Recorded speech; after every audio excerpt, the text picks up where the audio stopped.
Peace, everyone. Welcome. Welcome, everyone. This is a reschedule of my Moorish Monday with Abdullah El Mosi Bey. We have tonight our scheduled guest speaker. Actually, was scheduled for last night and been scheduled for tonight. Aseer Duke of Tears. I'm waiting for him to come on. Today's topic is Moorish eschatology after the millennium 1492. Moorish eschatology after the millennium post 1492. And so don't forget to hit that like button, the share, let people know that we're on. Brother Hank is sitting backstage.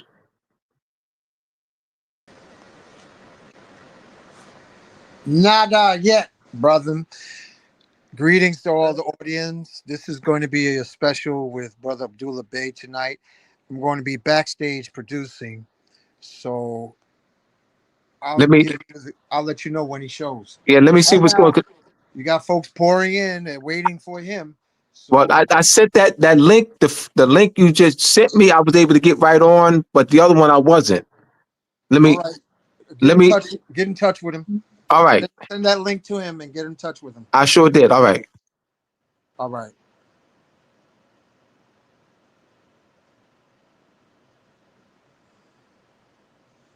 So with that being said, family, let's go ahead and give you the right intro for Aseer Duke of Tears.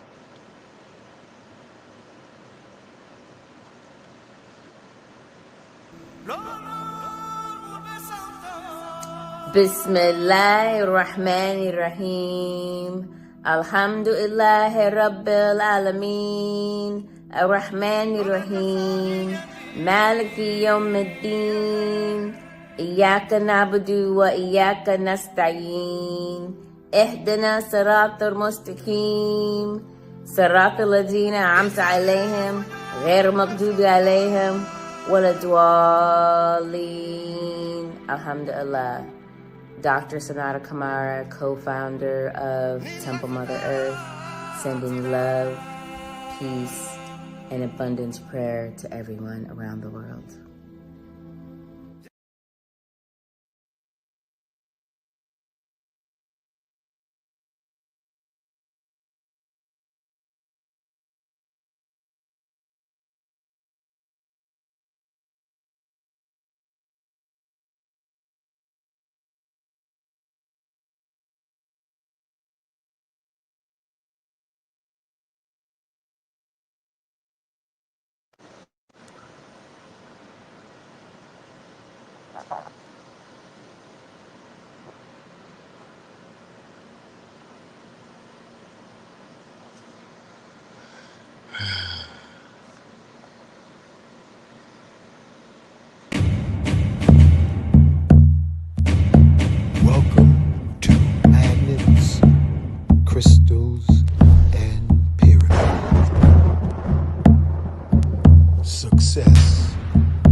Okay, family, we're having some technical problems.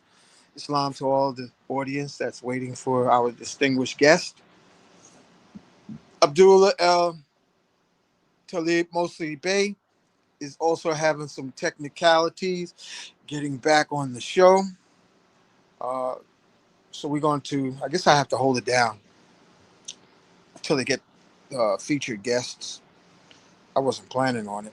Oh, here he is right here. Let me see. Okay, it's Abdullah, but here it is. Peace, everyone. He's not backstage, Hank. All right, let me. I did call him. He didn't answer. No, hold on. Just give me a minute. Okay.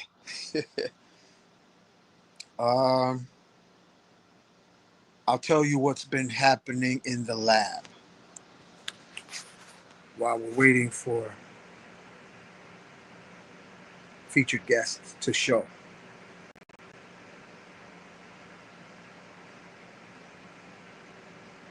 I see a lot of Moorish history, but now we're going to talk some Moorish technology.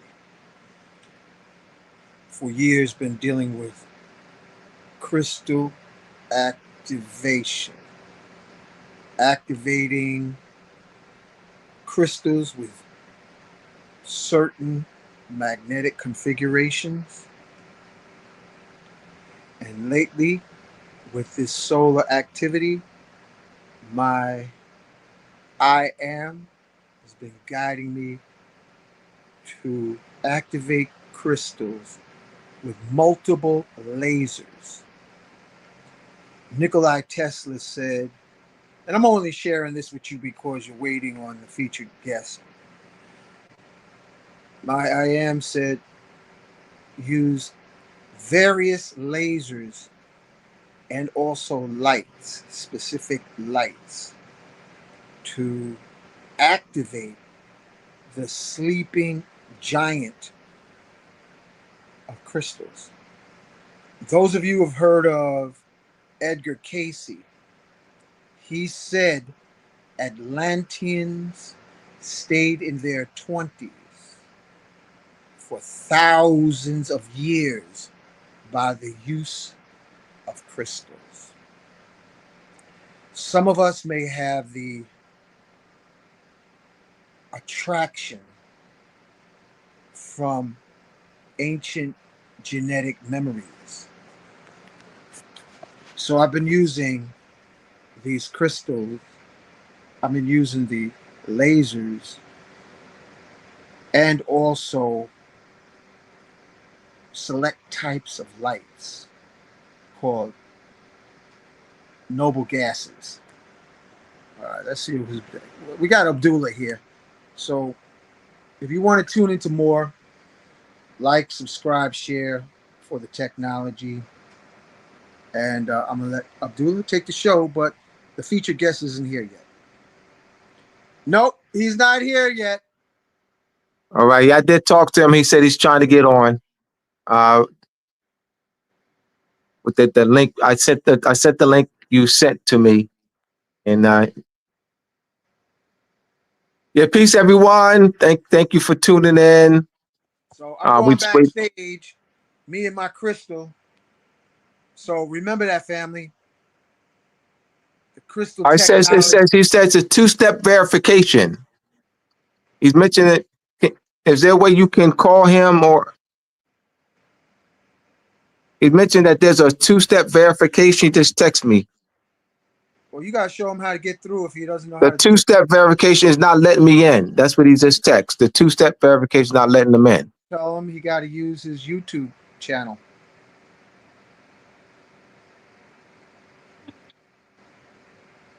Okay. So, in this time of solar flare activity, the solar flares are activating everyone's so-called junk DNA. Your divine DNA is being awakened and activated. So as Moors, We have to balance history with technology. Technology of health, technology of wealth, how to move finances. I've been watching Brother Abdullah with navigating trusts. We have to play Monopoly like the old heads used to do when we were kids. Knowing history is a segment. We got to know the technology. Other cornerstone is becoming proficient at abundance. We have to, again, become finance masters. Get the book, Money Mechanics. Money Mechanics. And study banking in the book. So we're not only experts in history from hundreds of years ago, but we become masters of the banking system now. Financing with the prospect of upgrading our community collective to practice financial Ubuntu. That's the South African term for networking, because there's no me without you. There's no you without me. But we have to become financially segregated, trusting all for one and one for all, but becoming financially segregated. And every other culture practices financial economic segregation. They're in the city, but you have this community of Pakistanis, community Africans, community Chinese, community of Italians, and they all practice economic segregation. So we have to again become financial masters equal to history, but to project with the same understanding with finances and networking and saying often, I, self, Lord, am master and I am worthy. So, who you network with, you can find out who's really on their square by the financial exchange. Because you not only want to talk the talk, but you want to financially walk the walk. I'm just filling in for the featured guest because this is what I've been doing in the lab. To change your geometric arrangements of your apartment ceilings and corners so that it's not square. If you take note, this is my corners. These are Moorish corners. Never square corners in Moorish domiciles. When I worked in maintenance for City Hall in Manhattan, there was no square corners in the basement. There was no square corners at the doorways, because square corners and square doorways shuts down melanin creativity. So to walk in Moorish science, you have to create Moorish geometry in your homes. Create by taking, you could do something as simple as acacia coasters and put them in the corners to cover the 90-degree corners, because you can't think in your Moorish legacy if you got square corners like Gumby's blockhead enemies. You cannot think while you're inside a square. You're not designed to be in a square. Um,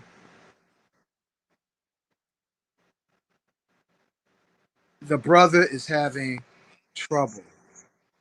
Duke of Tyr is having a challenge getting in. The he has. I gotta wait till Abdullah comes back on, but I'm just sharing with you technology. That's why it's important for more sisters to wear. Indigenous women wear dresses, and they don't wear the pants to geometrically split the power of their stargate. Personally, I don't even like polyester. I like cotton. But creating, alternating, upgrading with acacia coasters. I said this on Brother Rich's platform in the past, but I want to share it with you now. Be careful if you decide you want to explore crystal activation, which is very powerful. See what it's like. Mr. East. That's a good idea. Hold on one second.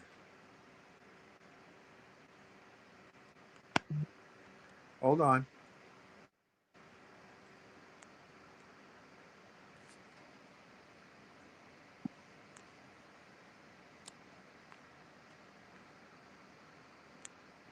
Hold on, family. I'm gonna tell Brother Abdullah.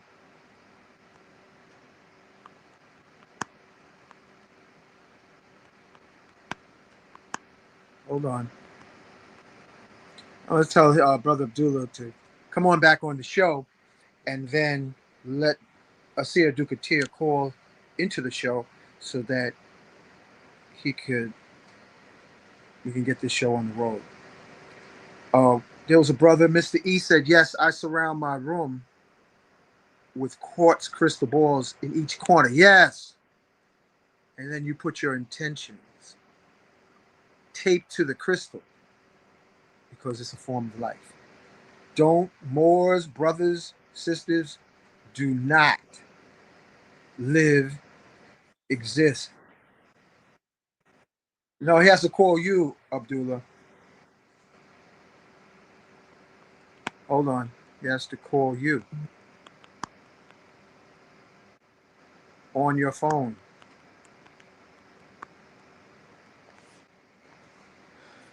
Okay?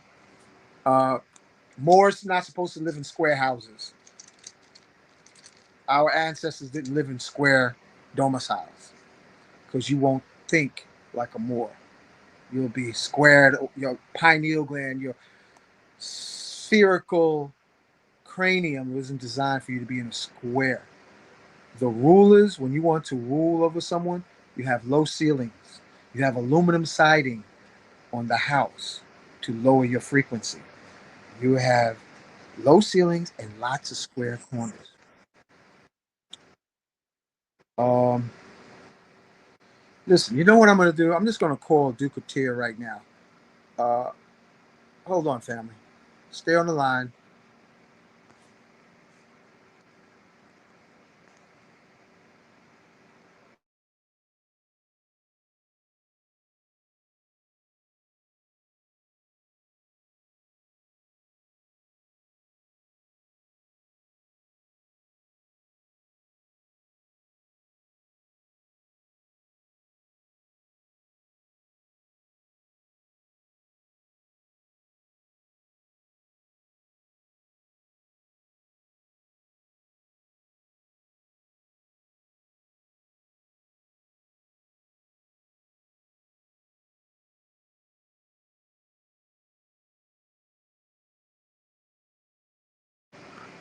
Okay, family.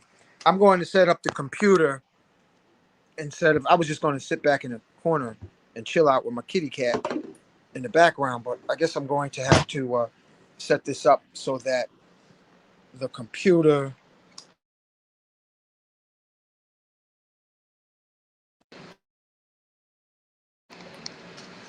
Hold on, bear with us on this technical.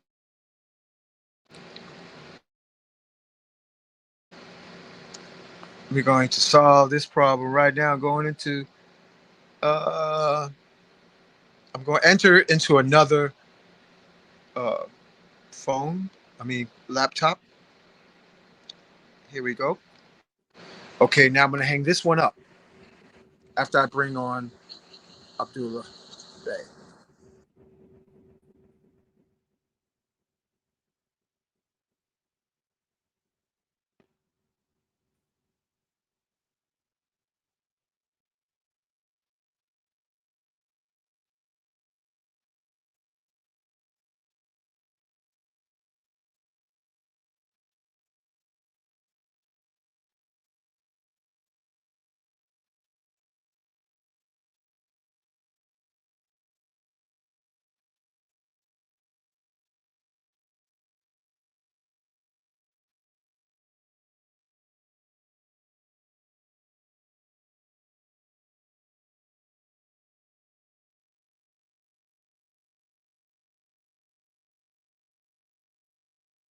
StreamYard studio link.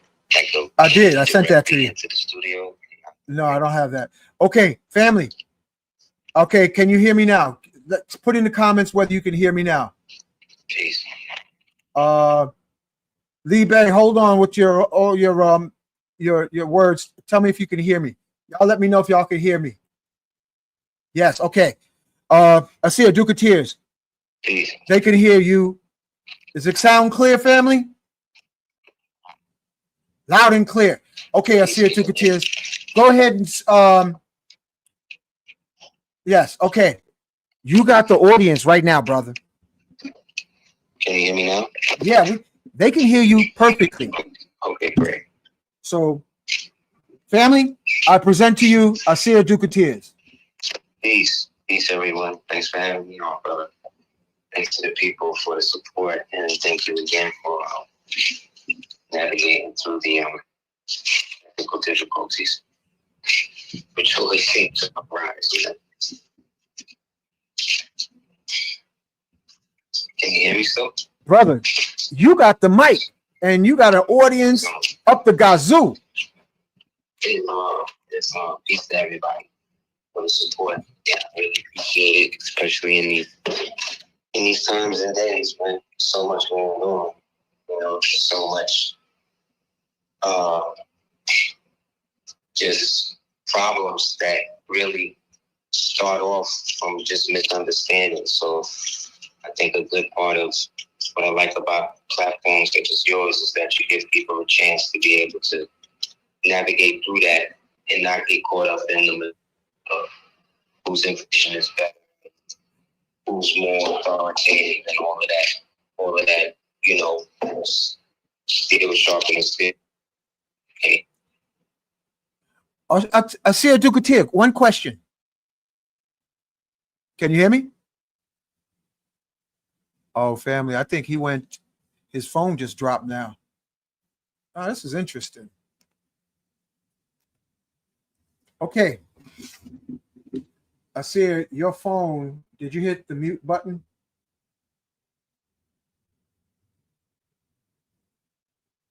I think Brother Man hit the mute button. Okay. Family, hold on. Got to call him back.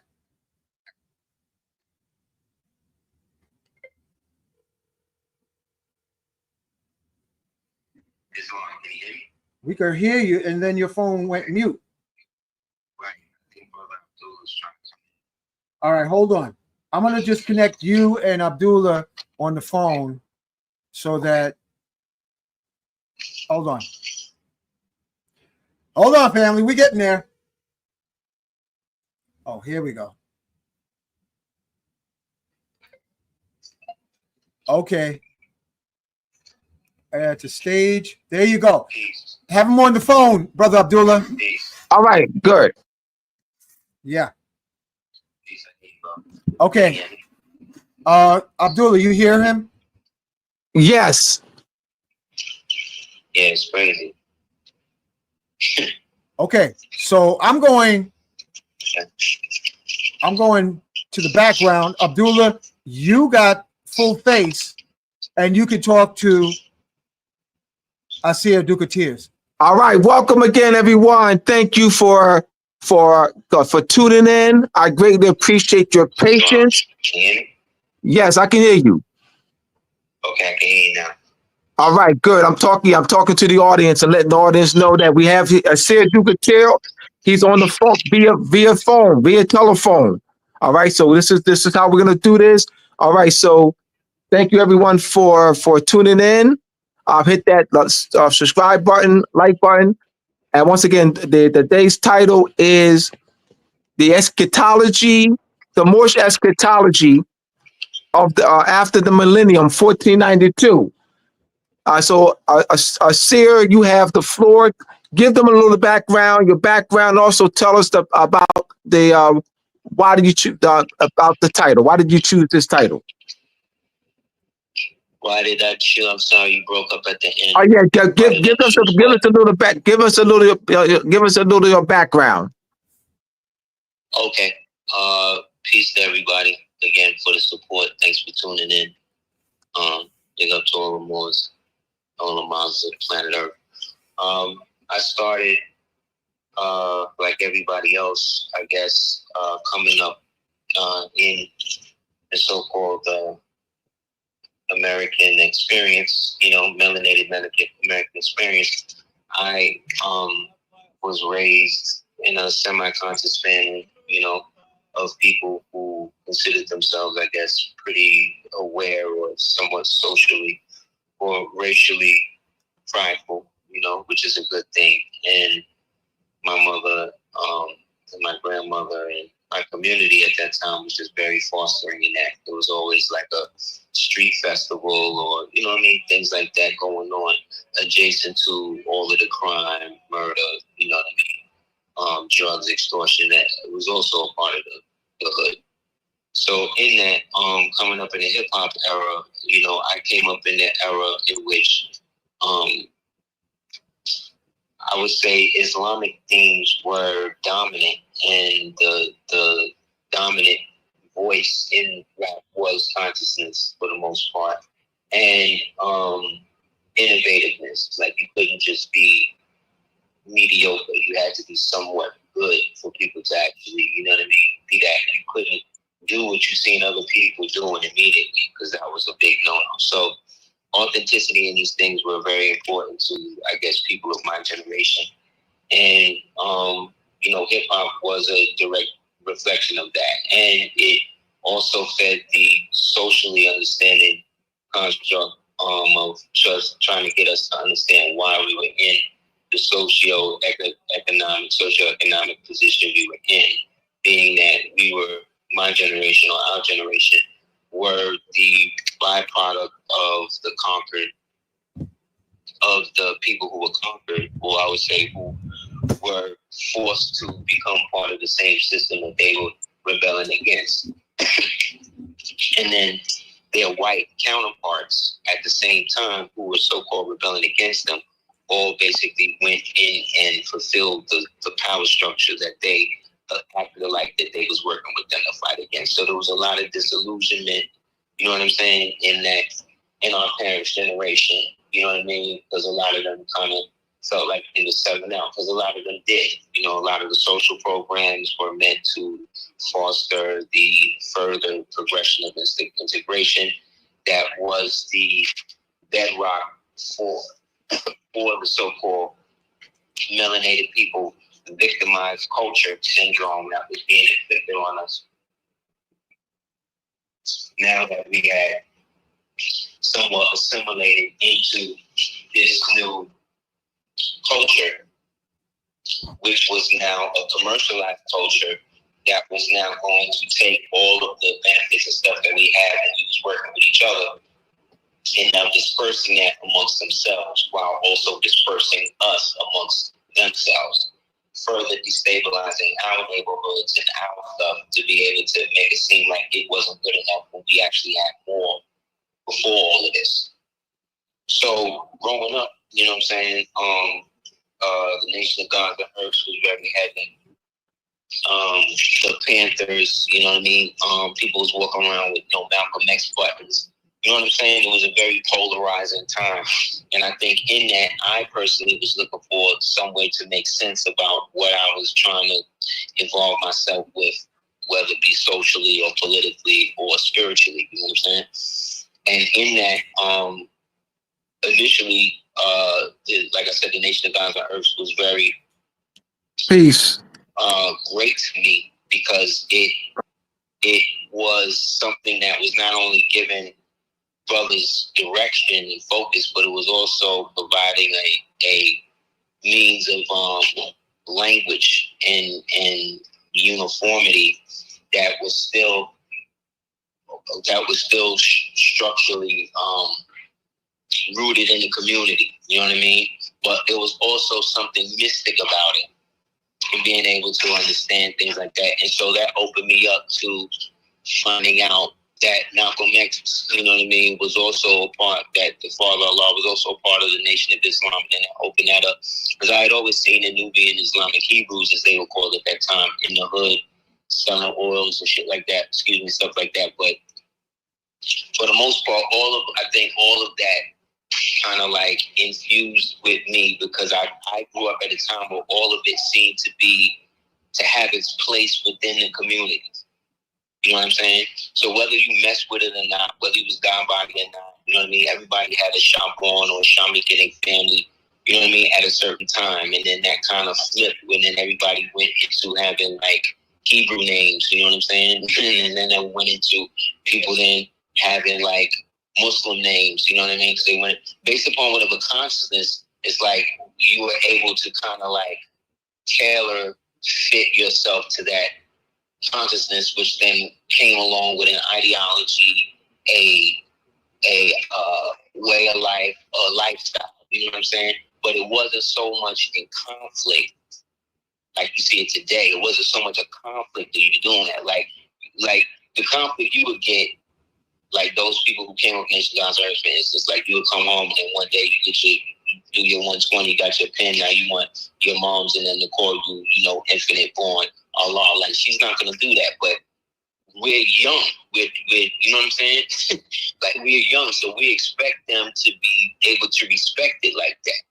Because as it says, these are the same people who is praying for the enlightened ones to come and help them out of their situation. So now here come the enlightened ones doing it, but it's not in the fashion or the consciousnthis frame that they can see it in, and thus they try to get it away from them, try to shame you with it, try to say that what you're doing is some black cult stuff and this and that, and then that leads to disassociation. You see what I'm saying? So this is how we grew up, and so being in New York, you know what I mean, specifically at that time, and watching what was really going on, I wanted to find the through line between all of these groups. Like, what is I realized at one point that all of this is basically American. Even Pan-Africanism is basically American. You know what I'm saying? For the most part. And so I realized that if this is really fundamentally, this consciousness that I'm a part of is fundamentally a thing coming from my land, why am I always being encouraged to always go somewhere else in the world instead of taking advantage and being proud of where I am? And that's when I realized that then I asked myself, well, who benefits from me doing it? Who benefits from me going into other people's countries and trying to find a connection with them? Who benefits from me looking at another part or another portion of the world, another group of people as somehow me being secondary or somehow inferior to them because of the social circumstances that I'm in today that are based on a story that I was told? You see what I'm saying? About some things that happened, that the people telling me the story, none of these people was there. who benefits from all of that. And once you understand who benefits from it, it's not just the so-called white man, as I was being led to believe. No, a lot of my own people have made money from giving our people or getting our people to go along with their version of what happened to us. But it was always a part and a fraction, but never the whole story. And even the fractions of the stories was somewhat altered to the point that it was always seemed to benefit whoever was telling the story. Excellent point. Excellent because point. I didn't believe in a perpetual victim class or a perpetual victim mentality. You know what I'm saying? I'm looking at this as like, okay, so this is another scam. They scamming this whole thing. And so in finding that out, I come across a elder who happened to be a Moor, who had a cultural spot in Brooklyn down the block from Spike Lee joint. And he used to dress up once a year with his Moors, and they used to have horses, and they would ride around the hood with the flags and garb and all of that, with the horses and the flag, you know what I'm saying? So one day he told me to come out there and peep it, and once I've seen it registered with a book I from him early about these people called the Moors. And then the Moors started to do the knowledge to them and started to see the parallels between the Moors of then today, and then to see it in real time, like, no, this is not something that you could, like, same way you see people dressing up like old Levi priests and stuff and doing it, like, you could be this today and have almost the same international recognition, if not more, because it's you, because it's us here. And if that's the case, and we all know this, how come nobody putting us onto this? And then that's when I got the first Living Joint Prophet. And then that was it. It all kind of just sunk into place for me from there. It's like, well, I'm somewhat of a pragmatist, you know what I'm saying? So I'm looking at it from an objective position. So I start researching it, and I start researching it from the perspective that the Moors are not the people, our people here in America and whatever today, that is just so-called Western these people. And the more I start to research that to disprove, to say that that's true, the more I'm seeing the opposite. And then it just became a situation where it's like, well, if this is really this, and this is something that we've been deprived of, like, why did I only hear about the prophet in my late teens, when I heard about everybody else that was around him at the same time? You know what I'm saying? They tell us about everybody around him. Since Black History Month's over, in my 50s, so I remember all types of, like, I remember when they was bringing the whole Black Afrocentric movement, Pan-Africa. I remember when it came out, like, you know what I'm saying? Because they used us to market that stuff, the Kundi Chakalia and the Swahili and all that stuff, bro. And it was great, but it wasn't rooted in anything that I could identify and attach myself with today, other than the other people doing that I could see, like, in my actual joint. So once I started really getting into more science, that's when I really started to see that more science is really kind of all science, just filtered through the lens of an ancient Moroccan Bible lifestyle option. So there's some that say, oh, well, the Moors, you know, how could they be around for as long as you're saying it? Because we're always going by the identification, even of our own people, of the people who have been working to conceal this from us. So a lot of the questions and a lot of disbelief that people have is actually fostered by the same people that they are part of right now, who they themselves deal with in secret, but they're not going to really put that out there because they are benefiting from keeping the secret. And that's cool. But when the prophet came, symbolically, what he represented was the veil being taken off of all that stuff. So the purely symbolic or ritualistic aspect, right, of actually keeping it secret then became obsolete. Because now the secret is in your face. Now the secret is not just wearing a fez. It's so intrinsic into who and what it is as a representation that we started carving our hair into the shapes of fezzes. And then it became about how high you could get. You know what I'm saying? That's the form. That's an ancient form of ancient Egyptian form of hair crowns. Like all the crowns you see that they made actual crowns of so-called ancient Egypt stuff. That was based on how people used to actually mold and shape their hair. You know what I'm saying? And then later, when people started to try to do stuff to alter our genetics and stuff like that, to not be able to hold that type of form or to shame that type of form, that's when they started to create ornate versions of it that they could wear. See what I'm saying? In almost homage at first, and then as mockery and costume later. So coming up in all of that, I wanted to find what actually was bringing us together more so than what was bringing us apart. And unfortunately, that's when I started to see the other side of that. You know what I mean? The so-called dark side of the Moorish Empire, the dark side of people's modern day understanding of it. You know what I'm saying? The disdain that some people have that just seem to come out of nowhere when they find out that you actually identify or think, and even amongst Muslims themselves. You know what I mean? Like some Muslims have deep reservations and deep,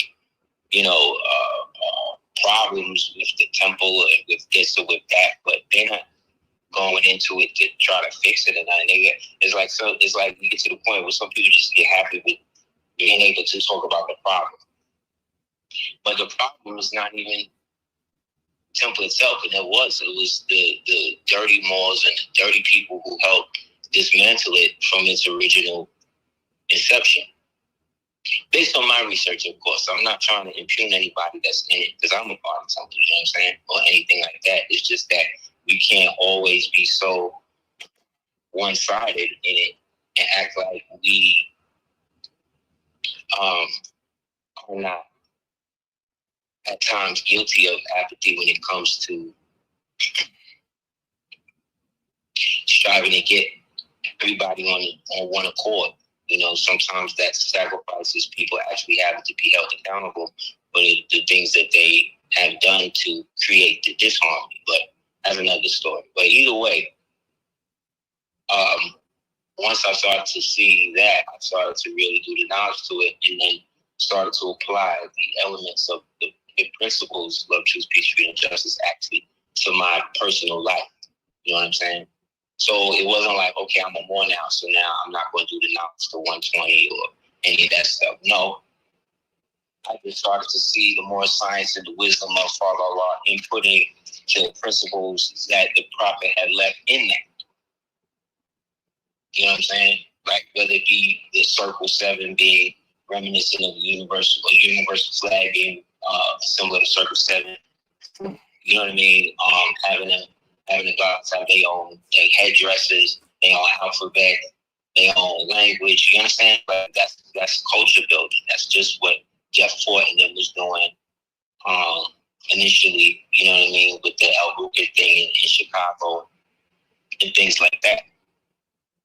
This doesn't excuse the things that happen to deteriorate the movement in terms of crimes, things like that later. But again, that's getting now with the avarice of man. However, these things usually get ripped apart, usually from within, and then that's when the devil, i.e., the power structure, can use that self-deficiency to then take everybody out. So if they're not going to set their own profit, like why would we expect people to see what we're saying today as being true when it comes to things like more science and nationality and stuff like that? But then when they start talking about things like birthright citizenship and all this other type of stuff. And then you start seeing all of the stuff that we've been talking about all throughout these years start to come on TV every day, where it's like everyday news. They talking about birthright, nationality, you know what I'm saying? Declaring oneself, right? When, like I said, I remember when this was like fringe. You know what I mean? When people would literally stop talking to you about anything real, whatever, because they really believed all this stuff. So now we're in an age where, you know, you can show and prove, or you can even manipulate. Like, you can create lies, right, that actually are proven to be true. Like, this is how deep we in it right now. So now is the best time to practice things like love, truth, peace, freedom, justice, and power, because it keeps you more aware of all of the stuff that is literally happening. And it all has to do with the power that is vested in us as the original people of the land. You know what I'm saying? So It's a dupe. it wasn't like Aseer. Charlie created for us. You know what I'm saying? He just reawakened us to something that was there. But more importantly, what he did by doing that was somewhat undo or make an alternative for those who were caught up in the allure of the Back to Africa movement and all of that type of stuff that wound up being a fiasco and got a lot of people locked up. And all of those great strides and movements in that, in terms of organization, were then kaput. But you got to remember, a core group that helped foster the Garveyite movement and stuff. There was a group called the Mechanics. You know what I'm saying? Mechanics are real big in the West Indies. You know what I mean? So it's a form of masonry. You know what I'm saying? Masonry, not Freemasonry. It's a form of masonry, which means that it's ancient. It's now connected to the old so-called guard that, again, was at one point at different periods a part of a priesthood, part of the imperial side of the monarchy, and at some points part of the banking side. But there's always a ritualistic or ordered form of structure that was there to preserve certain things. The difference between those guys then and these guys today is that those guys then, can you hear me? I can hear you. Can you hear me? I'm sorry, can you hear me? I can hear you. Can you hear me? Yeah, it just, I don't know, the phone just went. Well, I want us to go right into the topic. Are you hearing me? I'm just talking. I hear you. Okay. You're good. Okay, cool. Okay, cool. But he can't hear me, Hank. So that's what I was basically saying. It just becomes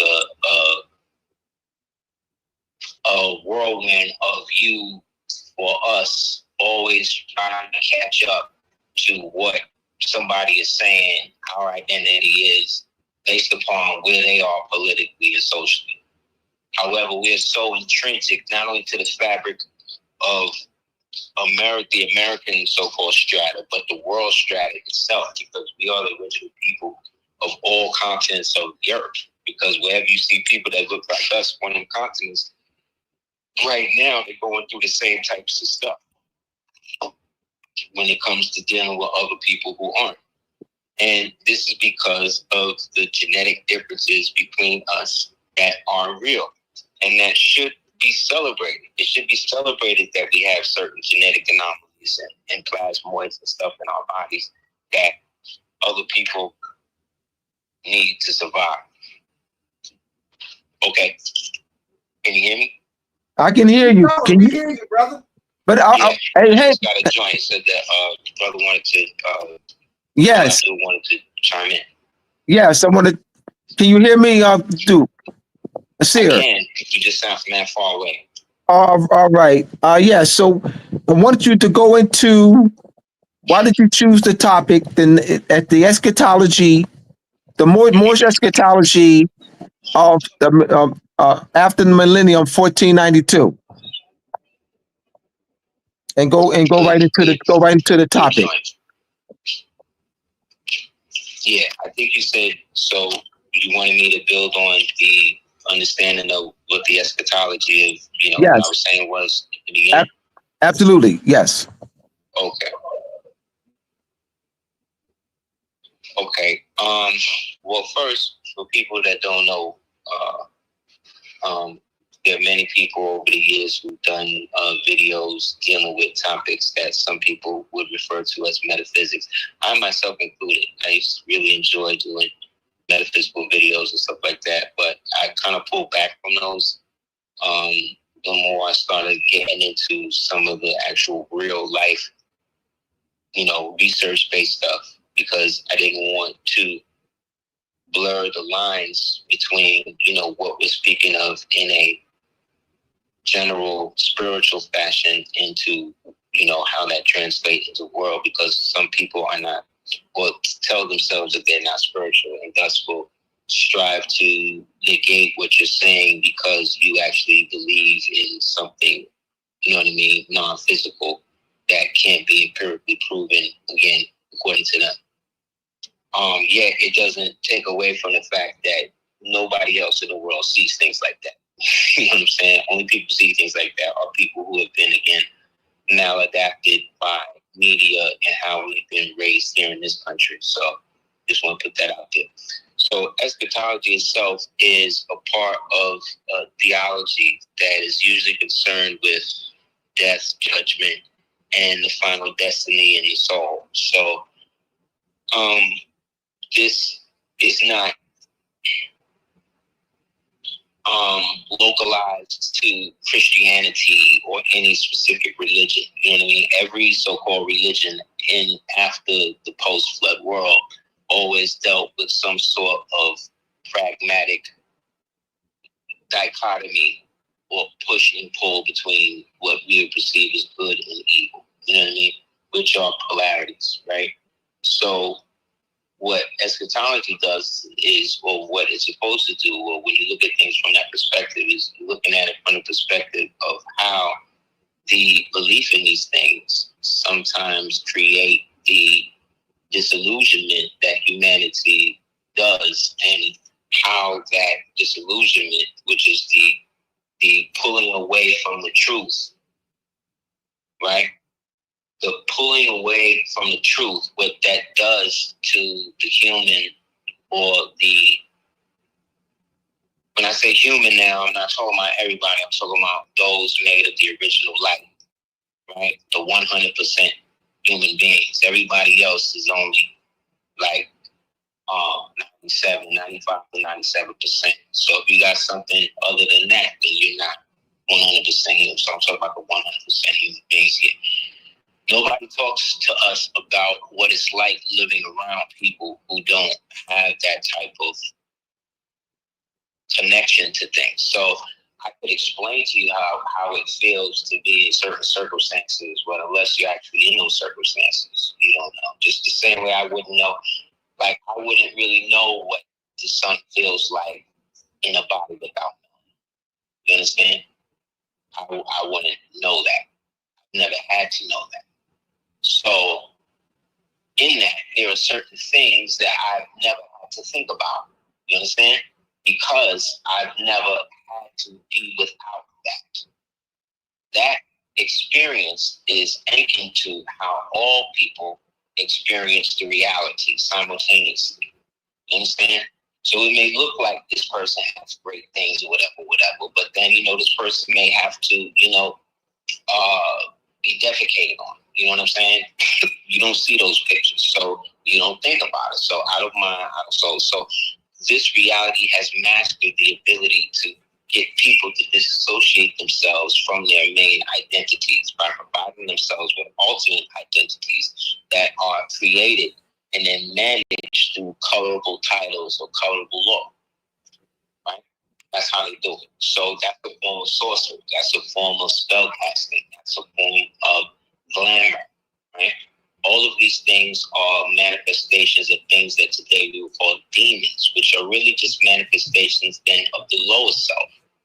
So really we're talking about the elements of ourselves that is so low that have all coalesced at such a low frequency and low density that they're able to congeal into almost a consciousness that can then be harnessed by other people who are now trying to focus that energy into themselves so that way they can take that and then amplify that to give themselves more power, whether it be through organized machines, D-Wave computers, 5G towers.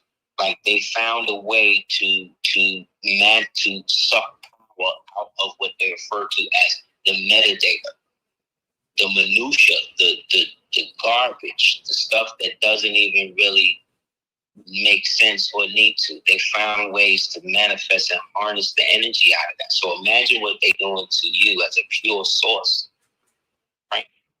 So I find having a nationality or having a understanding of oneself and one's history, what that does is it negates the algorithmic pattern that manifests the self-doubt virus that goes with being inhabited by those ideas that then bring you and make you a part of the same organism that I'm talking about. I.e., for instance, I was watching this program and this witch coven was on, and they were talking about how no matter what they was doing, they were able to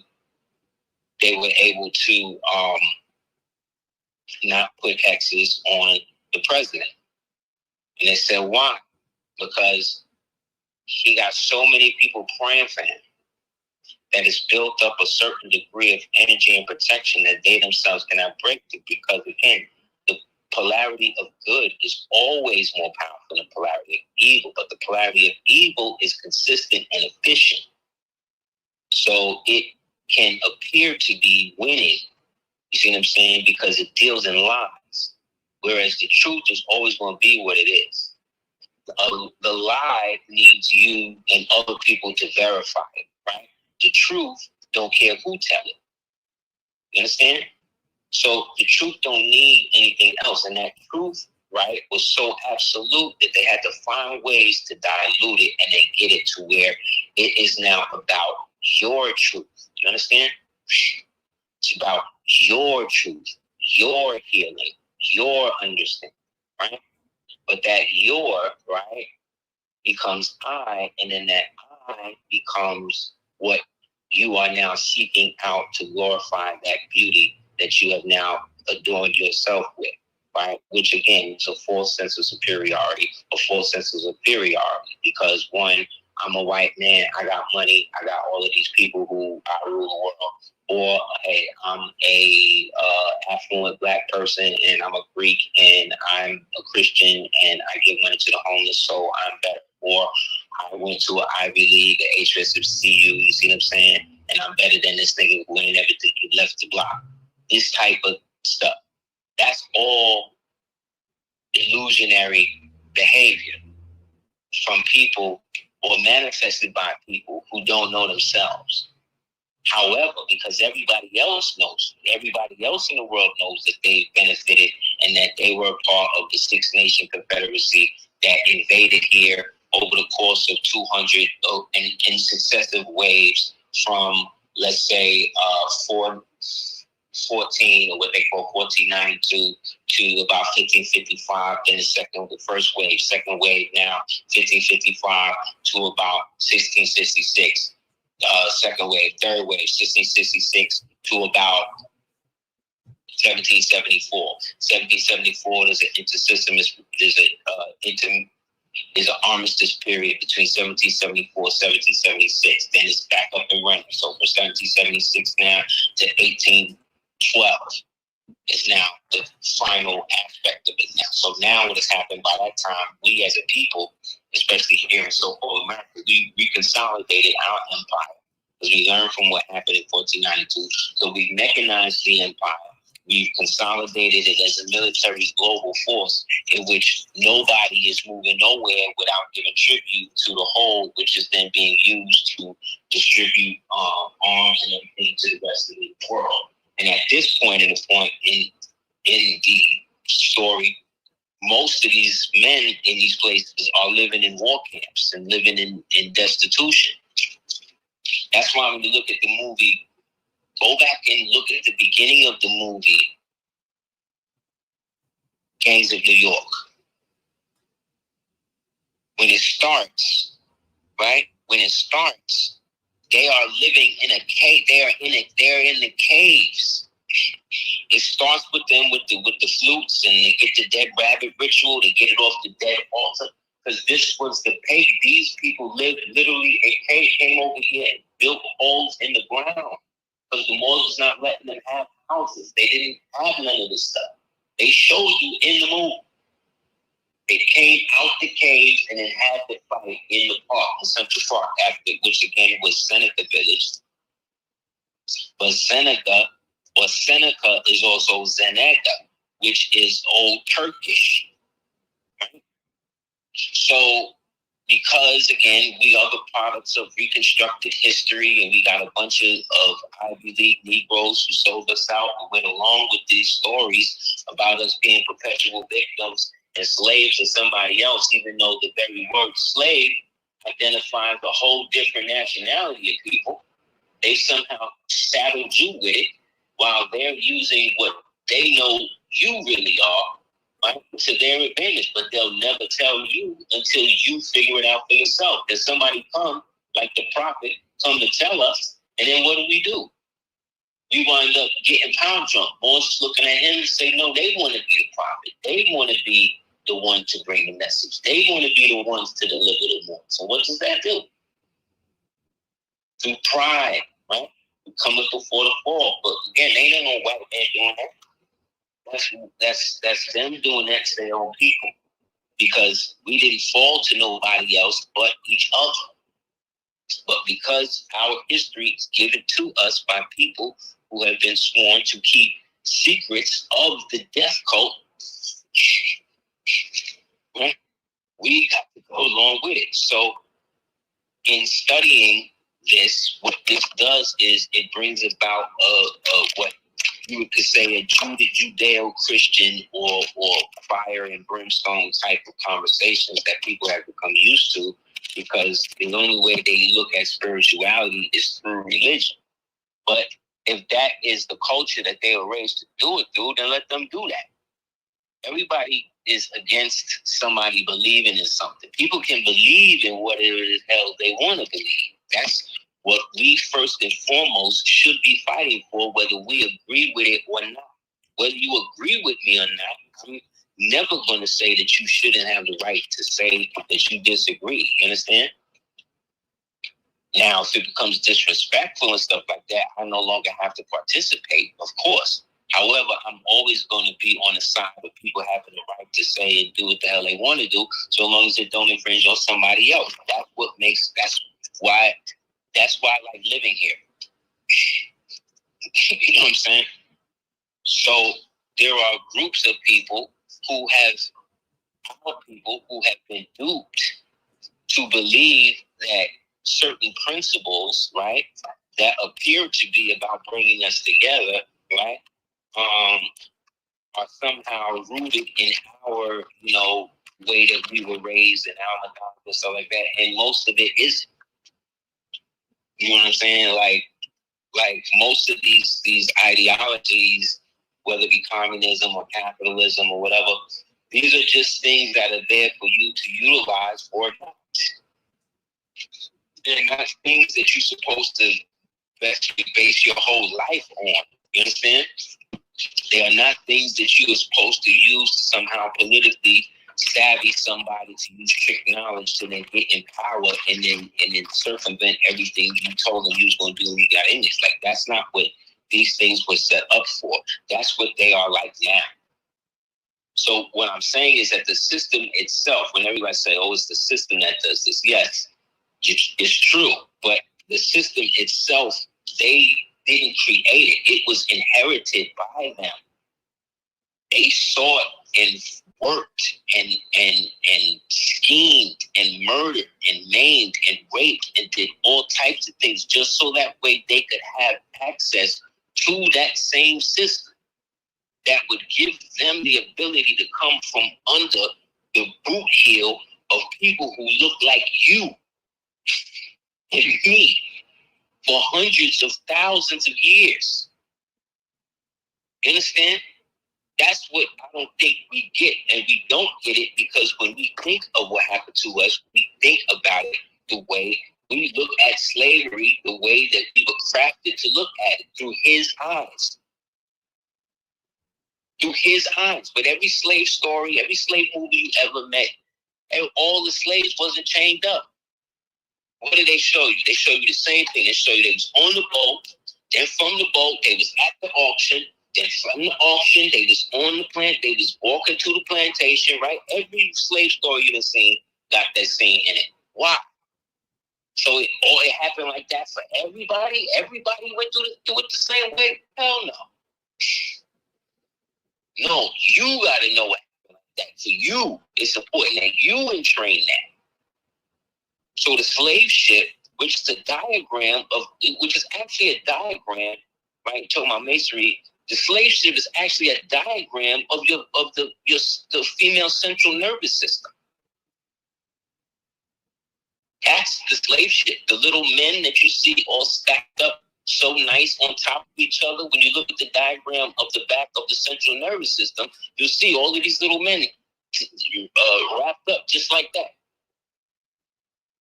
Like, do we really think they pack people like sturgeon in the bottom of and hulls of ships with no bathrooms, with no nothing? No, it's more likely that they took over certain places, renamed certain places after certain places, and then years later, you think they talking about Paris over there, but no, they talking about Paris over here. You think they talking about Portugal over there, no, they talking about Portugal over here, which is actually Brazil. This is what I mean about Orient. That's why one of the famous orders is the Grand Orient. Because they talk about how they orient your consciousness. Orient. Right? Orientalis. Right? What is the order that rules the music industry? The Ordo Templiari Orientalis. Right? These are the death cult dudes. These are the disgraced Templars who, after the destruction of Desmoulins, right, and Godfrey de Bouillon, who were all disciples of Hugh de Payon, who was the first Grand Master of that whole mulatto, converso, Moorish, so-called Franciscan or Franconian order, when they was just really about flipping money. They were days. You know what I'm saying? And the days was about flipping money. But the days, a lot of them were the spoiled children of those sultans and those kings, those dark-skinned Moorish sultans and kings who were having babies through political peerage, which then, sometimes their mothers of these people, were treated really badly because they were slave, they were Slavs. They didn't have no station in the world. And so these dudes are growing up now with this enmity against them and they father. Like all of the stories you see about rich kids feeling a certain way about their family, and stuff like that, when they gotta still deal with the but they still want the money and the inheritance. And then they say when they get in, they're gonna change it. This is how it happened. This is how it happened. The same way you can see Grace Jones and her son. Right? Grace Jones, mad dark. Her son, she had with a Swedish dude, mad light. Then the next thing you know, he had a baby with a so-called Caucasian woman. You see that baby is totally like Caucasian. What is phenotypically Caucasian? Because we understand that today in America to be Caucasian. But this is what I'm trying to say, and that's like in 2 generations. So what that also tells you is that there's a lot of these people you out here idolizing and acting like and acting white and acting okay, and they all pass it. They all got feathers in the closet. They all pass it. They all acting like they don't know what's up. But they're more than happy to when you come around, so long as you don't know who you are, they're more than happy to act like they don't know. And go along with the stories that they know that their ancestors told about you. That's not true. You wasn't brought from nowhere. You was just brought from one part of the country to the other, or one part of the landmass to the other, because you existed here when all of the land masses were connected. When you could walk from, just like now, when you could walk from Arizona into Africa, or you could walk from India into Mexico. Just the Mexicans just did that the other day. So all the very understanding we have of the geography of stuff, that's another thing. The Freemasons, that's why the compass is so important. Now I'm talking about the Freemasons now. Freemasons being, again, the Fallen Templars and these types of orders that decided to go into deals with the infernal ones and create a lot of the circumstance to have people die. These deaths could be added on to their body count. Like when you involved in certain types of situations on that level, your body count is not now about your sex. It's about how many people you wrap up and like for them to feed and stuff. And then the more you do that, the longer you can live out here. So that's what these people are doing. That's why all the musicians were programmed in these types of sexual rituals and stuff. You know what I'm saying? Because that's, again, this was a way that Uday Payon had set up to blackmail a lot of the dirty morals and stuff that was doing that by hitting them, by hinting at the types of rituals that they would do, and then put them in circumstances to see if they would do it. He learned that from another dirty Moor named Hassan, who was the father of the Hashisha, who today you know as the Assassins, who they also call the Old Man of the Mountain, who was one of the first ones to use psychedelics and mind-altering drugs to manipulate people, and specifically to manipulate a gene within humans called the apoptosis gene. The apoptosis gene is the gene that allows you to live or die. And so with further augmentation or certain traumatic experiences, the apoptosis gene can be regulated to the point that a person doesn't really care. Examples of manipulation of the apoptosis gene are things like suicide bombers or kamikaze pilots. You understand? There's a part of you that has accepted that and thus feel that you're already dead. So now they can manipulate that. Like when it comes to psychedelic programming, mind altering, mind control and stuff like that, all of that is part of what they call the dark arts, black magic and stuff like that. So that type of manipulation calls for a certain degree of secrecy that is then passed on through acts of submission or humiliation, which act as the tie that binds one to these types of rituals, which again were all fake from the beginning. Because the nigga Uday Payon was a liar. He was a blackmailer. He was doing what Puffy doing. When you see all of the stuff Puffy and them doing, specifically Puffy, the ritual you heard about with the ejaculate and her transferring it to him on his chest and stuff, that's a Thalemite ritual. That's not gay to him. That's not gay to them. He's practicing his religion. But you and I and people who are rational and pragmatic have to really understand about these types of people. This is a part of their religion. They have been trained to believe that this is normal, and we are crazy. We are the ones living in the Stone Age. We are the ones that are somehow trapped to some sort of archaic morality that prevents us from seeing the beauty of dismembering a human and sharing in the consumption. Something's wrong with us.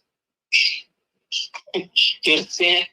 So you cannot reason with someone like this. You cannot reason with people who even are may not be with it, but they'll allow themselves to be in the vicinity and around people and witness people who are with it, who do it, and they still will be around it and do it just so they can maintain what they got. Those people are more dangerous even than the psycho. Because these people now telling you that they're not even human. They'll do anything for money.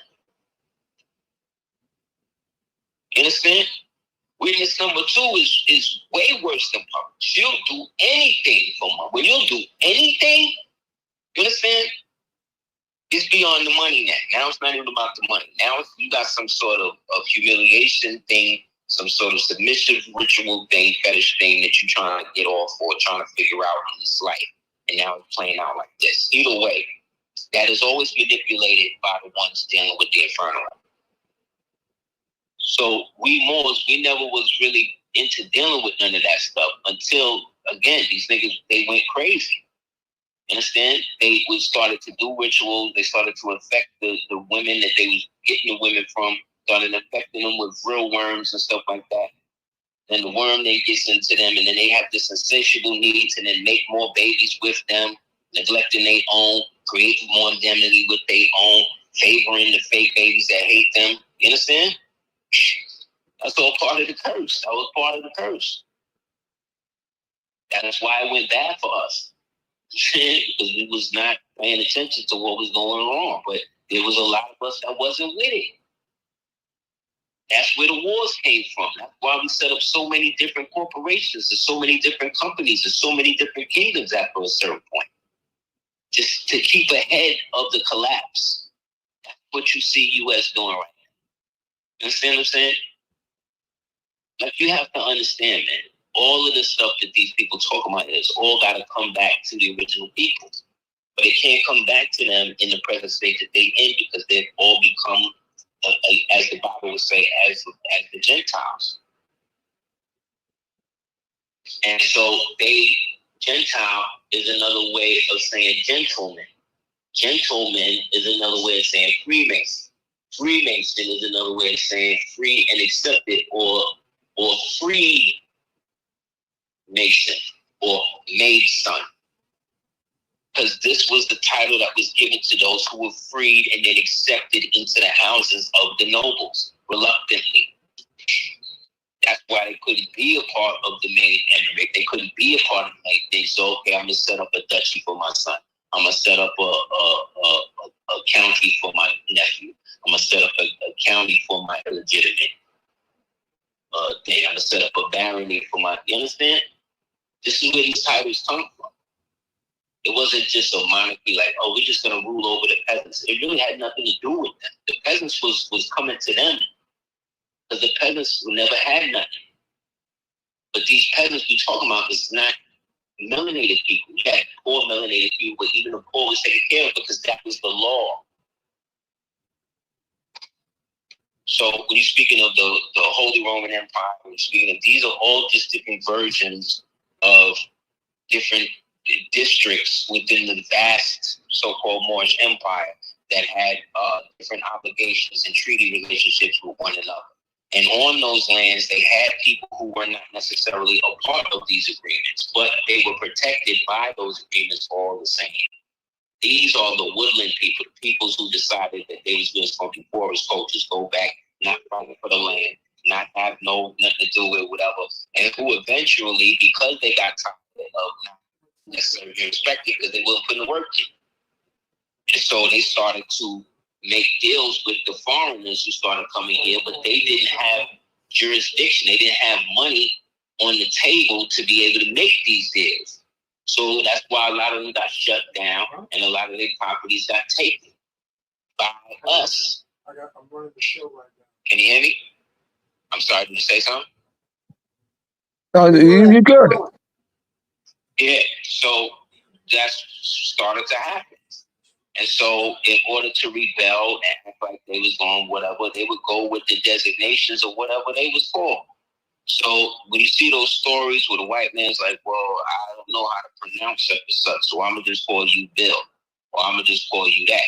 That was the custom that they started doing. But the problem is, if you let the Slav name you due to his ignorance, you know what I'm saying? That was said to be too nice, because at the time, being too nice. Stop being so nice to them, because nice meant stupid back then. Because they were seen as properties of the corporations, who at the time were the Barbary powers. The Regency of Algiers, the the Dutch confederacies, the Tusalagi confederacies, the Tomoan, it was all over. However, these guys, like I said, they were the ones maintaining the country, while there was a whole other group of people who had decided to just go back to the land, be whatever, and that's cool. But the problem, like I said, was it got to be too much, because they now started to try to make deals with people and acting like they had a tribute to it, but they wasn't contributing to nothing. They were the ones who was gassing up the Siberians and promising them that they could have more land here and all of this stuff. It's these niggas. You know what I'm saying? And then it becomes a situation where then the way out is the way in. Instead of trying to import them out, we'll just import them in. We'll create the corporation and put them in the corporation where they at, just by relabeling where they at. So we're going to name the Mississippi the Atlantic Ocean. We're going to name Greenville, Mississippi as the first port in the United States. And then we're going to say that we just took them from Africa, right? Which is really New York. It shows you this in 12 Years a Slave. So why are we still talking about what the slaves was this and that? No, you was a prisoner of war. You were kidnapped. You were an abductee from your own home. They took you from where you already was. It's cheaper that way to do that. And then found a way to integrate or get you to sign over the right so they can act as your proxy. And then once they became your proxy, go back to your clan, go back to your village, speak in your stead, and try to steer them in the way that they want you to go. You just saw that in the book and the movie, Killers of the Lotus or the Flower Moon. The Freemasons were the ones who were coming into the Osage line, marrying into the Squaw line, and then conveniently killing them, and then using the title to then take the land as being a representative of the chief or whoever in death. See, eschatology, using the eschatology. Why? Because the Freemasons is the undertakers. You look at all them old pictures, all them old 19, 20, 30, whatever pictures. Look at them pictures. How come they all wearing the same clothes? How come they all look like undertakers? Because they all died here at the same time. All these pictures that you see of these people in Europe in the Renaissance, and they all white and pale, all of that was done in the so-called Renaissance period that went all the way up until the death of Picasso. Go look at Picasso pictures. All his pictures is pictures from West Africa and the Sahel. All images of so-called African deities, Olodumare and all of that. He'll tell you himself, and I know because I studied it. I went to art, like I'm sitting there looking at this stuff, and I'm looking at that look like Bantu. That look like Fulani. Right? And then I'm bringing it up, and what the white man doing? He covering for him because he got to do that. So if I'm seeing this in school and knowing, okay, so not only do they take the history and hide it, they'll flip it up. They'll put a piece of Moorish stuff in China and then say that it's Chinese, and then put another Moorish piece in Italy and say it's that, and it's the same people. And our people, a lot of them have been paid to go along with this. To go along with them telling you that you came from the jungles of Africa and all of that, but there ain't no jungles in Africa. Like, come on, man. Telling you to give up your name, you're not really from that, it's your slave name. No, it's the name that the Slav adopted in order to absorb your estate. And then they coalesced and compounded all of those after the Act of Congress 1871. And then by the time they start creating the birth certificates and all of that, it was too late. All the non-reservation so-called Indians were referred to as Negroes, blacks, and coloreds. But they were the ones who were the landowners and the land inheritors. But they could not be seen as that, but they still were.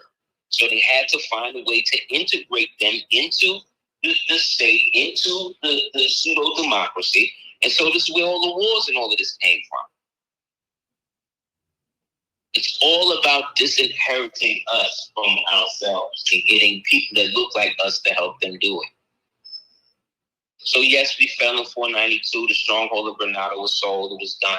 And then the pseudo-Romans, who became the Castilian or Spanish, right? Mulatto, Converso, Spaniards, right? Today we call them Puerto Rican or Dominican or the darker to lighter skin version of them, right? They now start to want to get their own independence from the rest of the greater Moors. And so that leads to other wars and other alliances being created. And then they start literally creating people out of thin air to hide other people. We don't want them to know about this guy, but we're going to call him this name. See? This is warfare, deception by another name. Right now, if I was to go around your hood, right now where you live, right? And in a 30 to 40 block radius, I was to remove all of the stops, all of the street signs, right? Would you know exactly where you live? In the dark? Everything is the same way as that. Only difference is there's no street signs. There's no none of that. Are you confident that you will be able to go back and understand where you live at? All of that. Now let's take that now and then amplify it to now where nobody that you know lived there no more. When the Moors were told to leave Granada at the fall, a lot of them decided they did not want to go. This is their ancestral home. They built it up for thousands of years. They didn't want to go, so they was going to go in and be okay with the new government. But the new government was like totally different and they were just at war with them.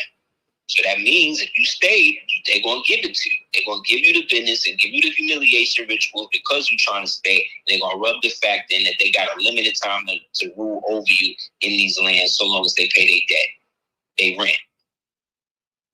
Because you gave them limited liability. You gave them limited construction over your land. You didn't, as a God did, but it affected all of us to this day. That's the dude who sold Granada to Isabella Ferdinand, who got the money to do it from the Medicis. Again, Romans, see what I'm saying? Using proxy, converso, mulatto Moors, putting up money so that way they can find a way in to diversify the company and eventually take over the holdings. That's what they did. Right? And how did they keep the secrets? Through the order that they was now creating for the European, based upon the model that was left to them by Hugh de Payon. And the destruction of the demolition of Demolay. So they had most of those guys who survived and all of them decided that they was going to join up with all the other Moors who had already resorted to piracy and stuff like that after the fall of Granada and decided to live in the sea. Right? And then they became orders. That's why each pirate flag had its own order and its own customs and its own handshakes and its own this and its own that. Some of them were even, unfortunately, some of them were even, you could say, homosexual. That's where some of them earrings and stuff came in. Right? Yes, sometimes the earring was used to sell bread, and just in case they died, they had something to sell with and all of that. But some of them also was the sign of the slavers, the ones who was enslaving, or who would enslave anybody. If you had one earring, right, you would enslave basically Slavs. But if you had two, you would enslave anybody. Anybody could get it. And if you'll do that, you see what I'm saying? But these Moors, again, have been driven mad from years of war. And so they make whatever deals they make with Poseidon or whatever sea goddess or whoever, Mami Wata, whoever, and then they go and they start doing that. And then this becomes lore. And because it's not about color, some of these white boys start coming up, or what we would consider white boys, but again, they still mulattoes and conversos and stuff. And this is what history gives us. So we read about pirates like Lafitte, who saved New Orleans from invasion, melanated Moor. We talk about the Barbarossa brothers, Moors, German Moors, descended from Frederick, German Moor, who ruled the Holy Roman Empire. Named for him, Frederick Barbarossa. You know, all of the sultans and kings of America. Because it was a monarchy that was passed back and forth by descendants of those who were always in and out. But the story is always, America was colonized by everybody else. That's why everybody else is thing come. No, we are the ones that went out after the younger Dryas and all of that and civilized and brought humanity back in the balance. We the ones that did that. It went in reverse. So historically, after the last reset, they had to remake all of this history to make us, again, part of the victim class. So we wouldn't look no further as to that. And when it comes to heroes and stuff, we would only be able to look to Africa, never here. And if it is here, it has to be still involved with the slave story, right?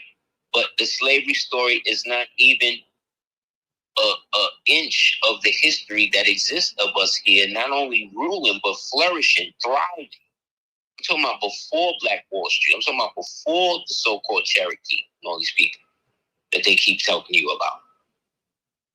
By the time they was calling themselves the Cherokee, there was a split in that. And the last real Cherokee, again, was the Moor, Ramadan Ibn Ben Wati. And after him, you know, they went and made sure they got rid of all of the mound builders, destroyed the mounds, and then built their little hovels and shit on top of it.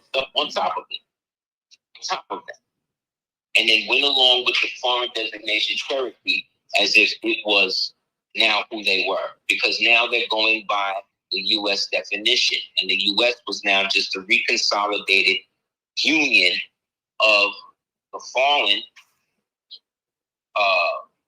people who didn't want to be under George no more and put themselves under his son or his nephew or whoever, the other George, what we call Washington, who was the grandson of a Huguenot, French Huguenot, and we know all the French Huguenots were Moors who had been displaced after Grenada, went into southern France, and then in mass migration, when France got too hot, they all went to South and North Carolina.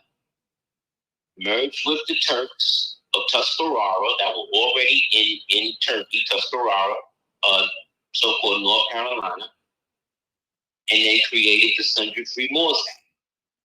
And years later, all of them get together and they create the Mecklenburg Constitution. The first constitution that predates the actual United States Constitution. And so they had their own gold mines in North Carolina. They got their own, all of manholes used to be gold. Like it was an entirely different world. Like we don't get it, how our ancestors was really balling. And they really not telling you the real story. The real stories is locked up in these dismal crypts and a lot of these Freemasonic museums and all of that. All of this stuff is there. But they get to be around it and mock it and do whatever they're going to do with it in secret. Because that is the ritual until we, again, are supposed to get our act together and then shut it all down. Because, you know, it's supposed to happen that way. They know. We don't. And that's, as Shakespeare said, and that there lies the rub, you know? So that's exactly what I'm saying. Like, when it comes to the overall usurpation of birthright that we see happening now that's being talked about in the so-called courts, everything that this person is doing is basically reinforcing what has to happen in order for true order to be restored. You have to separate. Everybody has to be under their own vine of fig tree. Not because of racism, because of spiritual security, cultural harmony. These are the enemies of the communists. These are the enemies of the trained Marxists. These are the enemies of the nihilist Satanists. These are the enemies of the technocrat, these types of people. So they're all serving the same demons, which again is the lower self, which again are out of phase entities that can no longer exist corporally and can only exist through the action, through the imitations and mockeries and dehumanization of human vessel.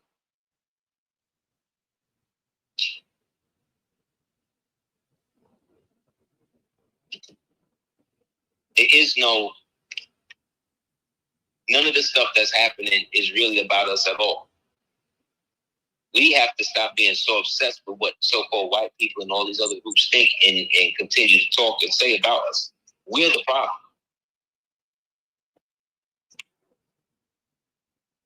We are striving to get allies with people who have never been allies. Nobody has ever stood with us. Even the ones that didn't, because they worked with somebody else. You think Michael didn't? You think Martin Luther King didn't know about Noble Joe Ali? You think Malcolm X didn't know about Noble Joe Ali? You think Muhammad Ali didn't know about Noble Joe Ali? You think these people didn't know about the Moors? You think these people didn't know about who the true birthright and all of that? They just can't do nothing with it because they was already a part of the thing to keep you asleep.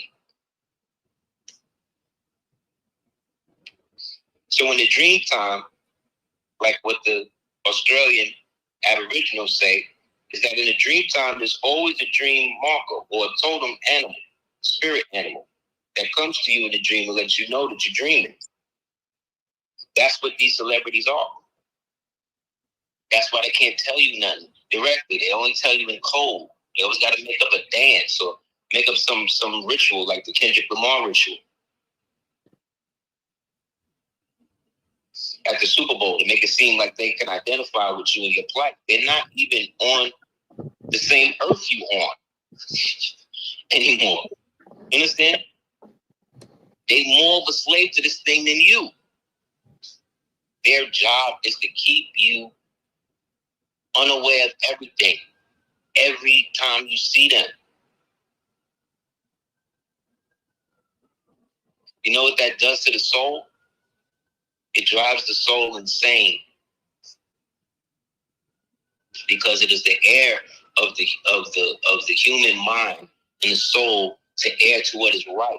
And regardless of what these doomsayers and these niggas is trying to always get you to think, man, that you always the lower part of yourself. Like, no, man. You can circumscribe that. You can put that in check where it doesn't control you or it doesn't control you as much. You see what I'm saying? And then take it from there. Because it's your guilt and your doubt is what they use against you to keep you from doing that. But everything that they done guilted us and doubted us about that turned out to be true.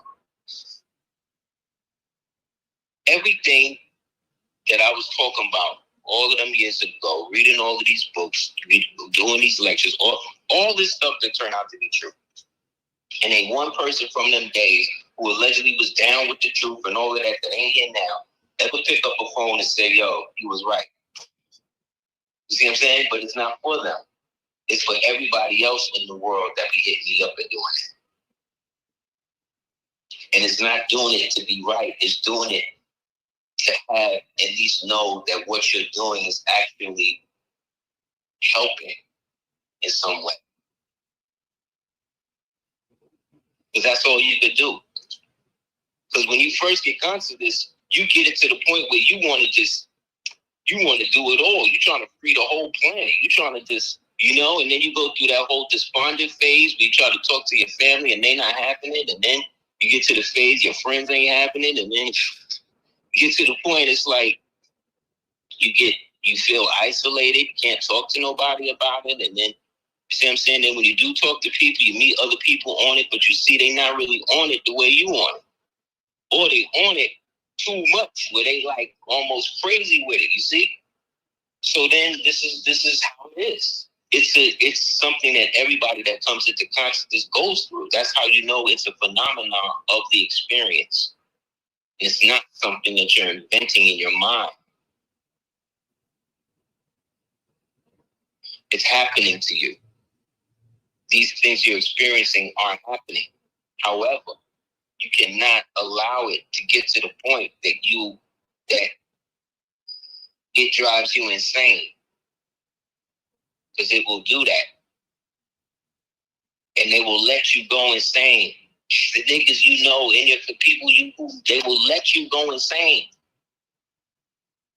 And then once you in the nutty, the boo-boo hatch and stuff, then they come and tell you, just like in the movies, you was right.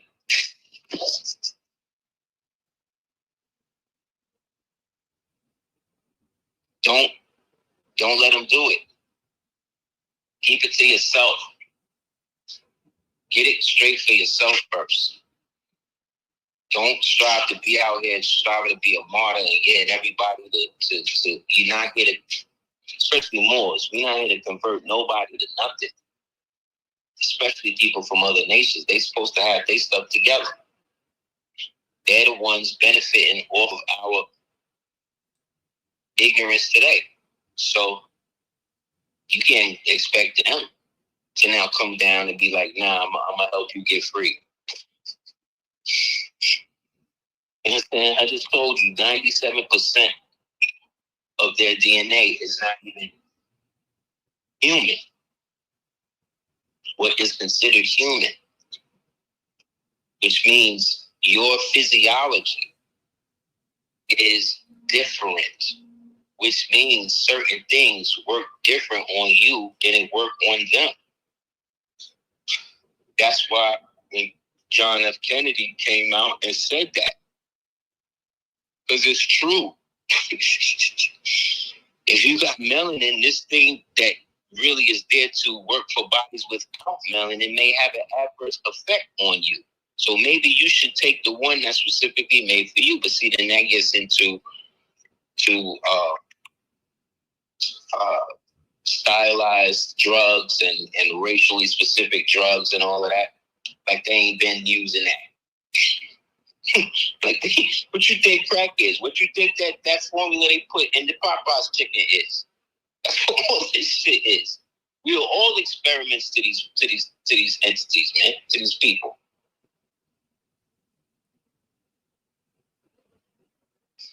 Nobody, if you breathe on earth, is totally free from these things.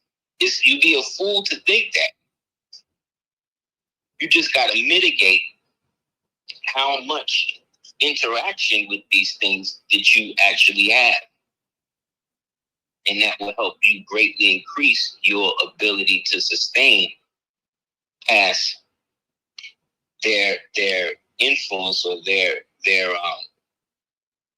need to try to get you to comply to whatever it is they're striving to, whatever game they're trying to run on everybody. But it's always the same game. It's always the same thing. Capitulation, self-immolation, self-debasement. When you join up with a fraternity or a sorority or whatever, what do you got to do? You got to get debased. You got to get dehumanized. You got to get broken, right? This is what and this is people doing that to each other. And after that, it's supposed to be your friend.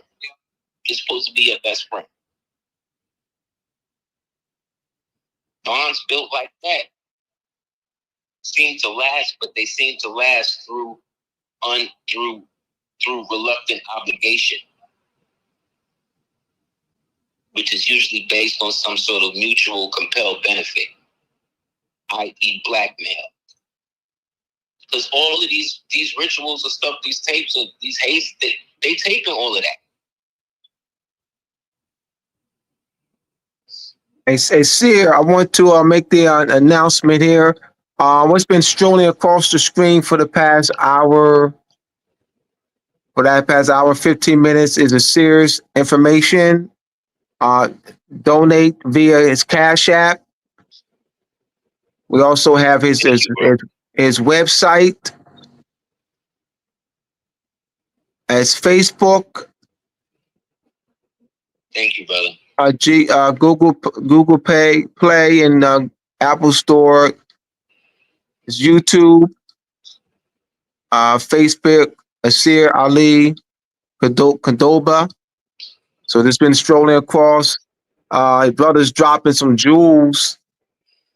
He's dropping some jewels, man. And thank you, brother. So please donate if you can. We have this Cash App information strolling across the screen. Greatly appreciate. Uh, Thank you, brother Hank. Greatly appreciate you. We have about 15 minutes left, and I just wanted to make that plug real quick before before we end. This is Indeed. this has been very, very enlightening.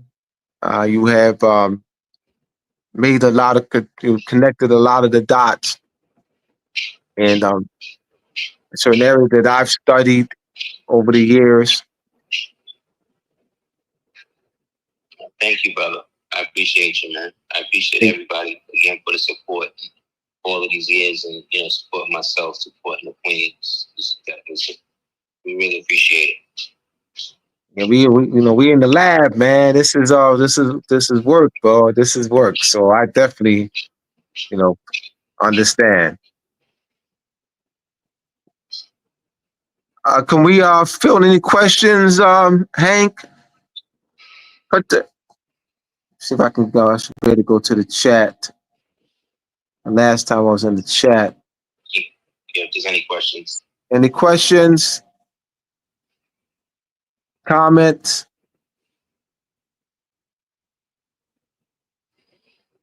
Type your questions, comments.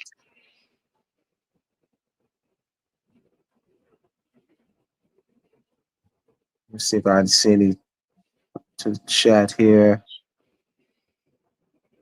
Did you say something? I couldn't hear you. I don't see any comments. Hold on, let me go to the comments. Okay. Well, here we go. We'll give.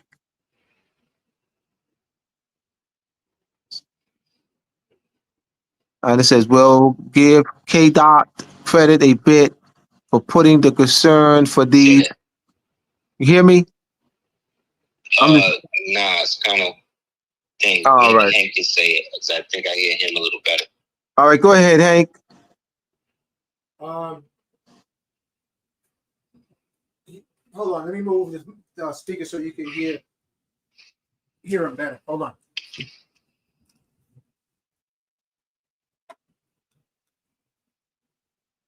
Okay, speak up, brother Dula. He can hear you. All now. right. Yes. Because they came in. They're coming in. Their comments are coming in. Everything is everything. This is truly an amazing journey, realizing the depths of what has been is.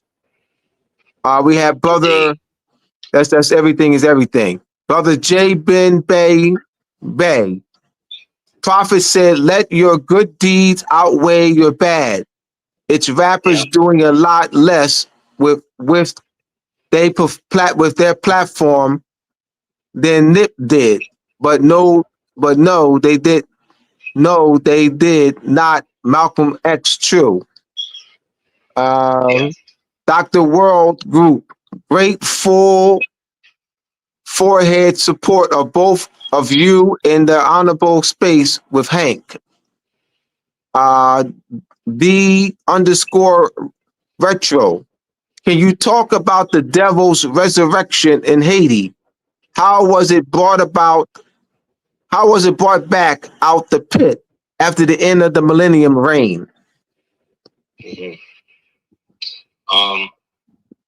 From what I'm seeing is that when they talk about all the underground bases and all the underground cities and all of that, a lot of that had been brewing already. There's a place in China called I want to say it's called Deccan Cow. I forget the name of it specifically, but an old man farmer was busting out his basement and stumbled in on an ancient city that spanned for miles down under his crib. And so when they excavated it, they found out that it was originally created by the Hittites. Now, you know, the Hittites in our ancient Mauritanian ancestors, by way of delineation, being that they were part of the old Canaanite peoples. So you get the ancient Canaanite peoples, the so-called Paleo peoples that, you know, came, you know, that were adjacent to them. And then you have the so-called pre-Mesoamerican peoples, the Olmecs, the Chaka, the Chica, you know, and then it keeps going on and on. But these are all remnants of ancient world peoples that once the reign started, the millennial reign being the fall, the supposed fall of the original temple, right? And then the subsequent fall of Persia, Medes, Rome, all of the so-called ancient world powers from that point on, all the way up until what we refer to as 1492, which was the end of that. But that reign started with the unification of those ancient peoples rebelling against the same so-called Roman, which were the old Harishephian, old Persian, demon-based, what do you call it? Demon-based, how do you call it? Old Nephilim, you know what I'm saying? Old pre-flood DNA type of that. So a lot of the wars were based upon trying to keep those bloodlines from reestablishing themselves by mating with those post-flood peoples, post-reset peoples. So by the time the reign ended, which we say is 492, right? But we don't really know how long that is, because in 1581, which is 581, there was a thing referred to as the Inter-Rapicissimus. And that is when the so-called infernal powers of the day decided to subtract 1,500 years from our calendar, add 5,000 years to theirs, and jump time ahead 10 days. But each day in this new calendar, in this jump, would be equivalent to 1,000 years, giving them at least 10,000 years of false history that they now could invest themselves in. And when they imposed that calendar with that time spell, quantum spell associated with it, everybody that associated with that time spell then became a part of that false time sphere that they now could manipulate basically from that point on. And then creating, I would say, a branch timeline in which now this new history, in which now we would no longer be the ones whatever in charge, and we would be the slaves and all stuff, but now come into being. Because now people had a dual nature to be able to exercise that option, which then, no, I do it now. And that became the way that they were able to help impose that, and then use us, people who look like us, to help them do it, because they were now the decoys that they were going to use to then be the new hidden gods in the new realm. So it went from being the Savoy family, which is basically Ethiopian, and then the Savoy family becomes a part of the which is a derivative of the Orsini family. So everybody that's associated with the sea is a part of that. So Selassie, Orsini, Mussolini, you understand what I'm saying? All of these people are basically all a part of this Persian bloodline that is now coming into fruition. And then the orders that we all think is just satanic and stuff like that, they are all basically in service of bringing this about. So the whole concept of the Antichrist and all of that is old Zoroastrian mysticism that comes out of the triune God of Zoroaster, which is Zoroaster, Ahura Mazda, and Mithra.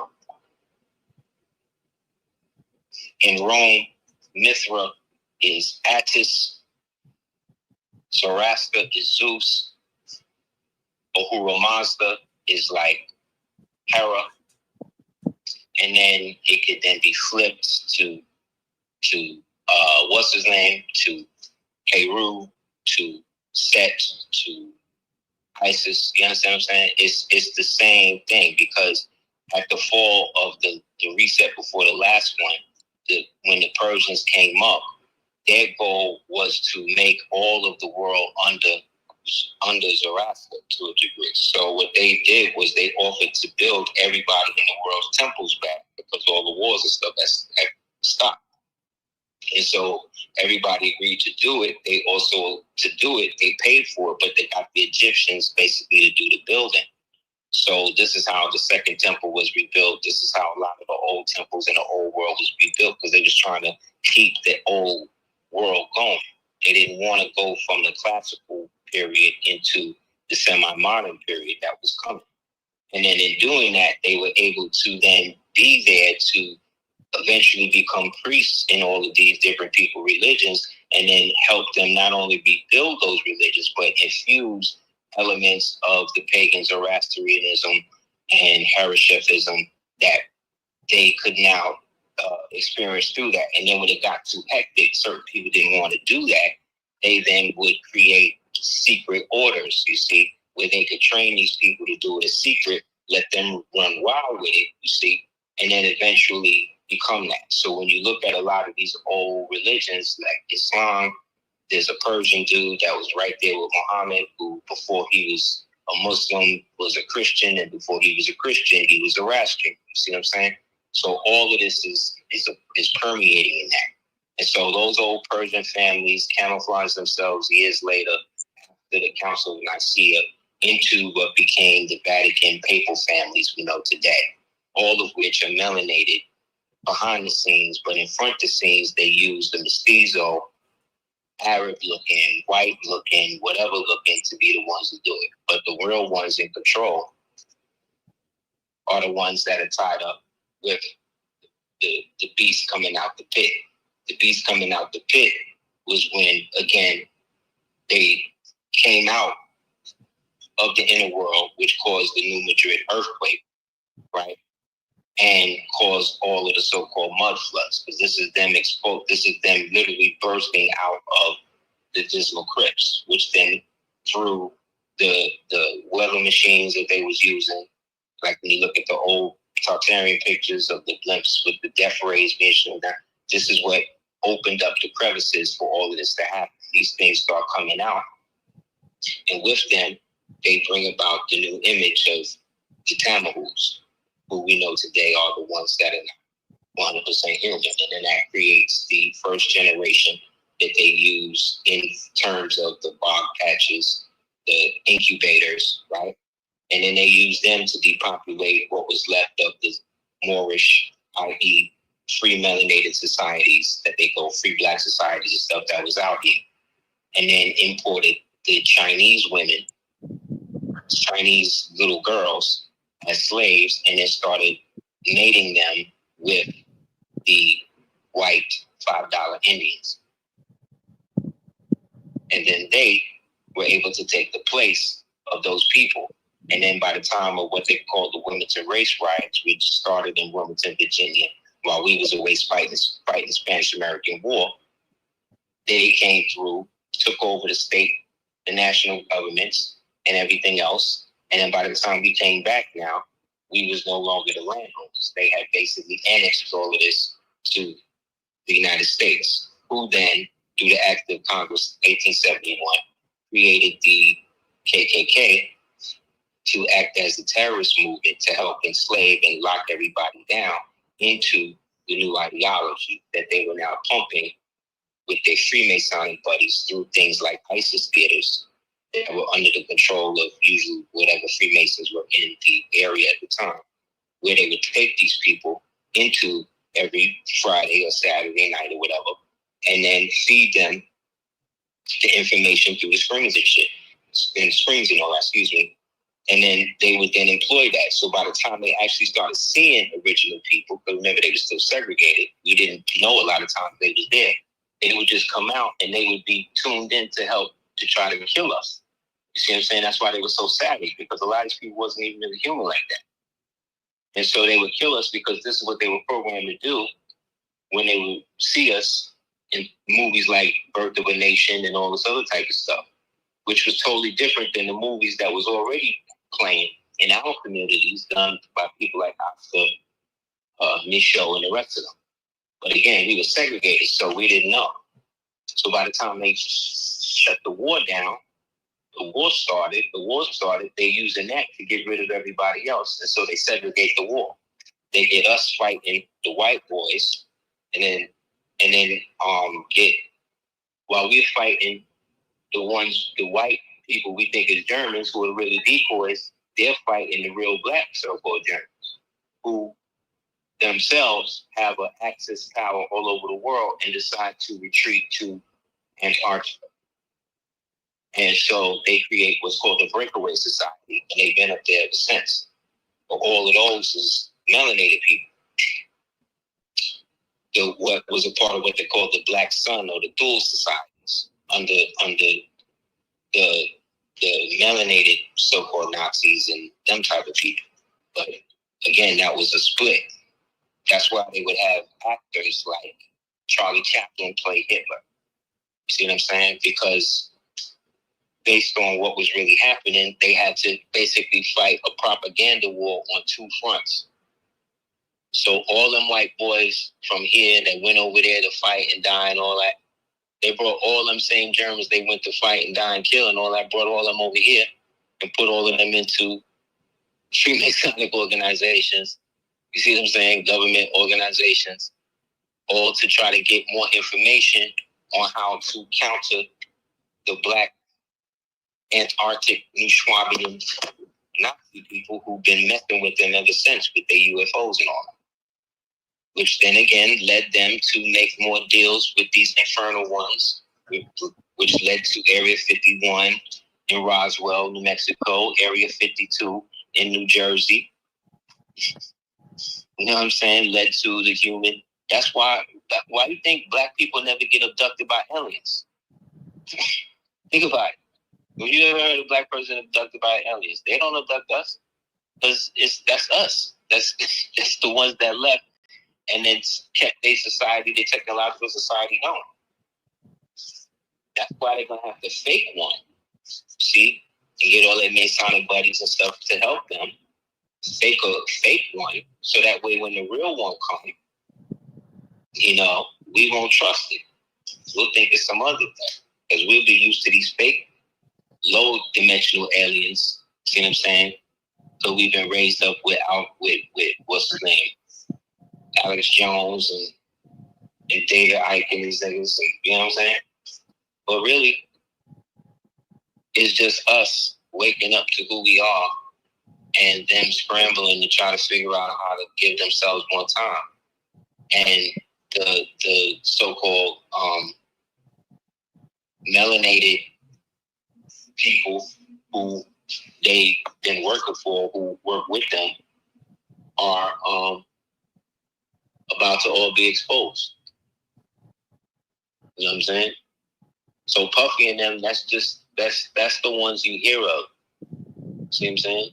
You hear about what happened with Bill Clinton, but they won't talk to you about Vernon Johns. They stopped talking to you about it. See what I'm saying? Now everybody should go and look up Vernon Johns and see what was up with him. He's just an example of that type of melanated power that has been low-key helping keep the world as messed up. Working in league with these people.